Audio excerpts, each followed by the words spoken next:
नमस्कार. आमच्या चॅनलमध्ये तुमचं सगळ्यांचं खूप खूप स्वागत आहे. आज ह्या वर्षी ना जरा उन्हाळा खूपच वाढलेला आहे. त्यामुळं काय माहिती आहे का, जेवताना असं छान चटकदार असलं खायला, थंड असलं खायला तर बरं वाटतं. तर आज आपण कैरीची अशी चटकदार कढी बनवणार आहोत. किती पोटाला पण थंड असते आणि खायला पण चटपटीत लागते.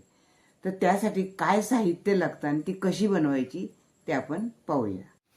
आता कढी बनवण्यासाठी आपण एक कैरी घेतलेली आहे, एक तोतापुरी कैरी घेतलेली आहे, म्हणजे कमी आंबटवाली कैरी घ्यायची. त्यानंतर वाटणासाठी कोथिंबीर, खोबरं, मिरच्या, कढीपत्ता, थोडंसं जिरं, लसूण आणि आलं. आता ह्याचं आपल्याला वाटण बनवून घ्यायचं आहे. आणि आता फोडणीसाठी मी काय घेतलं आहे, नंतर फोडणी देण्यासाठी जिरं आणि कढीपत्ता घेतलेला आहे आणि थोडंसं चण्याचं पीठ घेतलेलं आहे. म्हणजे त्यामुळं काय होतं, कढीला थोडासा घट्टपणा येतो. तुम्हाला चण्याचं पीठ नसेल आवडत तर तुम्ही हे तांदळाचं घेतलं तरीसुद्धा चालेल. त्याच्यामुळं काय होतं, कढीला थोडासा घट्टपणा येतो. आता इथं मी कैरीचं संपूर्ण साल काढून घेतलेली आहे आणि आता कैरीचे काय करणार आहे, बारीक बारीक तुकडे करून घेणार आहे. आता हे केलेले तुकडे आपल्याला काय करायचे, कुकरला वाफवून घ्यायचे. मग तुम्ही तसेच वाफवा किंवा मी आता कुकरच्या भांड्यामध्ये लावते आणि एक शिट्टी करून घ्यायची त्याची. आता एक कट केलेल्या कैरीमधले 2 तुकडे मी तसेच ठेवलेले आहेत.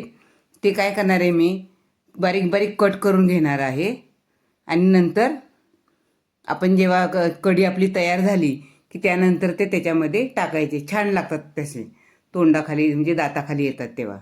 आता आपण कैरी वाफवून घेतलेली आहे, बघूया कशी शिजली आहे बघा. छान गिर्र झालेली आहे. आता थोडीशी मॅश करून घ्यायची. मॅश नाही झाली तर तुम्ही मिक्सरला जरी लावली तरीसुद्धा चालेल. आता या कैरीच्या ह्याच्यामध्ये मी थोडंसं आपलं चण्याचं पीठ होतं ते मिसळून घेतलेलं आहे. आता आपल्याला फोडणी करून घ्यायची आहे. गॅसवर कढई ठेवलेली आहे आपण. आता त्यात तेल घालूया आपण. तेल जरा चांगलं तापलं की मग मोहरी चांगली तडतडली की मग आपल्याला त्याच्यामध्ये घालायचं आहे जिरं पण आता चांगलं फुललेलं आहे. आता कढीपत्ता घालूया. कढीपत्ता घातला की 2 लाल मिरच्या घालूया. हे छान हलवून घेऊया. त्यानंतर आपल्याला घालायची आहे जे आपण वाटण केलं होतं ना, ते वाटण घालून छान तेलामध्ये परतून घ्यायचं आहे आपल्याला. वाटण छान परतलं गेलं आहे. आता याच्यामध्ये आपल्याला टाकायचं आहे हळद, हिंग टाकलं. आता हळद टाकते. आता वाटण आणि हळद सगळं छान परतून घ्यायचे. त्यानंतर आपल्याला त्यामध्ये घालायचं आहे कढीसाठी बनवलेलं जे कैरीचं पल्प आहे ना, ते सगळं घालायचं आहे.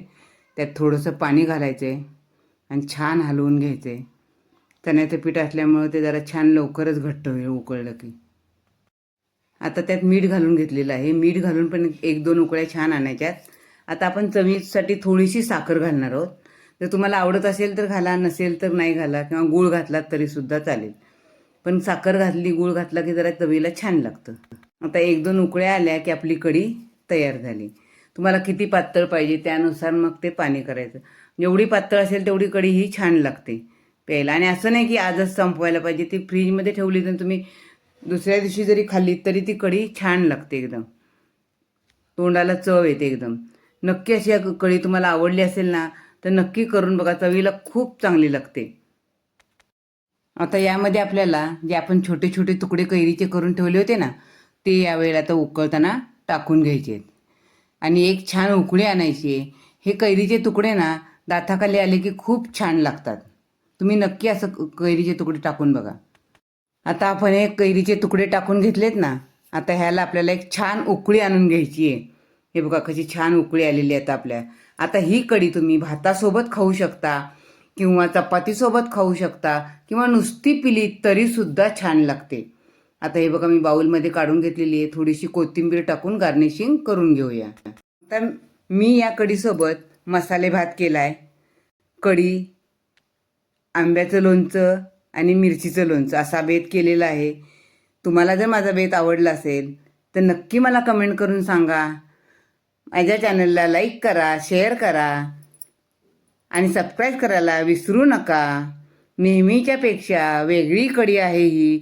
नक्की करून बघा, नक्की करून बघा. धन्यवाद.